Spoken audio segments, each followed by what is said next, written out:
সম্প্রতি একটি নাটক দেখতে গিয়ে অনুভব করলাম চোখের কোণায় কি যেন বিড়বিড় করছে। ছুঁয়ে দেখি পানি। হ্যাঁ, নাটক সিনেমা দেখে কাঁদতে বিব্রত বোধ করা আমিও তোমাদের গল্প নাটকটি দেখে অশ্রু সংবরণ করতে পারিনি। এবার বলবো কি এমন আছে তোমাদের গল্পে যা আমাকে কাঁদালো। নাটকটি নিয়ে বলতে গেলেই মনে পড়ে যায় প্রিন্স মাহমুদের লেখা ও সুর করা জেমসের বাবা গানের ওই লাইনটি, এ তো রক্তের সাথে রক্তের টান, স্বার্থের অনেক ঊর্ধ্বে। সম্পর্ক বিষয়টা যে কত মূল্যবান সেটি তুলে ধরা হয়েছে। প্রিয়জনের অভাব স্বজনদের কিভাবে কুরে খুরে খায়, কতটা জর্জরিত করে ছবির মতো আঁকা হয়েছে তোমাদের গল্পে। এছাড়াও আছে যৌথ পরিবারের গল্প, চাচা চাচি দাদা দাদি চাচাতো ভাই বোনদের সঙ্গে একসঙ্গে জীবনযাপন কতটা বৈচিত্র্যপূর্ণ, কতটা আনন্দময় আজকাল একক পরিবারে অভ্যস্ত আমরা ভুলতে বসেছি। ঠিক সে সময় যৌথ পরিবারের প্রয়োজনীয়তার বার্তা দিলেন পরিচালক মোস্তফা কামাল রাজ। তোমাদের গল্প একটি উস্কানিমূলক নাটক, অসংখ্য স্মৃতি উস্কে দিয়েছে। রান্নাঘরের সামনে পরিবারের সবাইকে নিয়ে একসঙ্গে খেতে বসা, সেহরি ইফতার একসঙ্গে করা, এইসব আনন্দ ঘন মুহূর্তগুলো মনে করিয়ে দিয়েছেন পরিচালক। মায়া ও আবেগের ঠাস বুননে নির্মিত তোমাদের গল্প, ডালে মাছ ভিজিয়ে ঝাল কমানো, মাটির ব্যাংক ভেঙে প্রিয়জনের জন্য কেনাকাটা, ঈদের নামাজ শেষে স্বজনের কবর জিয়ারত, ছোট ছোট এই বিষয়গুলো যে কতটা আবেগ বহন করে তা বলার বাইরে। আজকাল গ্রামের জীবন সম্পর্ক নিয়ে অনেক নাটক হয়, কিন্তু সেখানে সেই জীবনের কতটাই বা উঠে আসে, অধিকাংশই থাকে আরোপিত। আর এখানেই ব্যতিক্রম তোমাদের গল্প। নাটকটি দেখে মনে হয়েছে নিজের জীবন, নিজের শৈশবের ছবিগুলো দেখছি, চোখের সামনে নিজের বাড়ির এক টুকরো উঠানটি ভেসে উঠেছে। দর্শকের এই সংযুক্তই বলে দেয় নির্মাণের সঙ্গে শুধু পেশাদারিত্ব না, ছিল দরদের মিশেলও। পাশাপাশি সংলাপগুলোও ছিল খুবই ঝরঝরে। এক কথায় বলতে হয়, অভিনয় শিল্পীরা ছাড়াও এই নাটকের সঙ্গে কলা কুশলী হিসেবে যারা ছিলেন, এই যেমন চিত্রনাট্যকার সিদ্দিক আহমেদ, মোস্তফা কামাল রাজের সহকারী এবি রকন সহ আরও যারা ছিলেন, প্রত্যেকের ক্যারিয়ারের সেরা কাজ হয়ে থাকবে তোমাদের গল্প।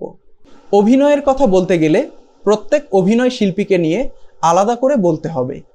উচ্ছল তরুণী শালু চরিত্রে তটিনীর ঝরঝরে অভিনয় দেখে বারবার ঢালিউড সুপারস্টার শাবনূরের কথা মনে পড়েছে। বডি ল্যাঙ্গুয়েজ, এক্সপ্রেশন, ডায়লগ, কোথাও কোনো জড়তা বা ঘাটতি ছিল না। কি সাসির লাগে কথা কও না? জোভানও ঠিক তাই, রাতুল চরিত্রে একেবারেই ন্যাচারাল অভিনয় করেছেন, কোথাও অতিরঞ্জিত কিছু ছিল না। আমার মনে হয়েছে হঠাৎ এসে বাড়ির সবার আপন হয়ে ওঠার মতো রাতুল চরিত্রটি দর্শকেরও খুব কাছের হয়ে উঠেছিল, যার একমাত্র কৃতিত্ব জোভানের। আমার দেখা দুর্দান্ত অভিনেতাদের একজন নাদের চৌধুরী, তাকে গুরু গম্ভীর একটি চরিত্র দেয়া হয়েছে। ঠান্ডা লাগবে, প্রত্যেক পরিবারেই এরকম একজন মানুষ থাকেন। নাদের চৌধুরীর অভিনয় দেখে ওই মানুষটির কথা মনে পড়েছে। চরিত্রটি অক্ষরে অক্ষরে ফুটিয়ে তুলেছেন তিনি। মনিরা মিঠুও তাই, ঠোঁটকাটা স্বভাবের কিন্তু ভেতরটা নরম। প্রত্যেক যৌথ পরিবারেই মা, চাচি, ফুপুদের মধ্যে নারকেলের মতো এমন একজন মানুষ থাকেন। এমন একটি রোল মনিরা মিঠুকে পোট্রে করতে দেখে ওই মানুষগুলোর কথা মনে পড়ে যায়। আরেকটি কথা বলতে হয়, পৃথিবী উল্টে গেলেও ক্যামেরার সামনে সাবলীল থাকেন মনিরা মিঠু। এখানেও তার ব্যতিক্রম হয়নি। যাদের অভিনয় ভালো লেগেছে তাদের একজন এমএনইউ রাজু। এর আগে যে কয়েকবার তিনি পর্দায় উপস্থিত হয়েছেন প্রত্যেকবারই নজর কেড়েছেন, কখনো হোসেন, কখনো মোজাম্মেল বিআই, কখনো হানিফ হয়ে। তোমাদের গল্প নাটকেও শুরু থেকে শেষ পর্যন্ত দারুণ অভিনয় করেছেন। হ্যাঁ, কারণ আমগো পারিবারিক ঐতিহ্যের তরে সাক্ষী রাখতে পারছি। দিলারা জামান অনবদ্য ছিলেন। শিল্পী সরকার অপু, সাবেরি আলম, বর্দা মিঠু সহ আরও যারা অভিনয় করেছেন প্রত্যেকেই তাই। তবে গোটা নাটকটিতে যে যার জায়গা থেকে সেরাটা দিলেও শেষটা জমানোর দায়িত্ব যেন ছিল জোভান, নাদের চৌধুরী ও মনিরা মিঠুর। তারা নিজেদের জায়গা থেকে শতভাগ সফল হয়েছেন। রাতুলের মায়ের সঙ্গে তার চাচা চাচির বাদানুবাদের সময়ের কথা বলছিলাম। এই জায়গাটিতে মনিরা মিঠু, নাদের চৌধুরী ও জোভানের অভিনয় আমাকে চুম্বকের মতো টেনে ধরে রেখেছিল। মনে হচ্ছিল যেন পৃথিবীর সব রূপ রস এসে এক হয়েছে এখানে, যেখানে চোখের পানি ধরে রাখা সম্ভব হয়নি।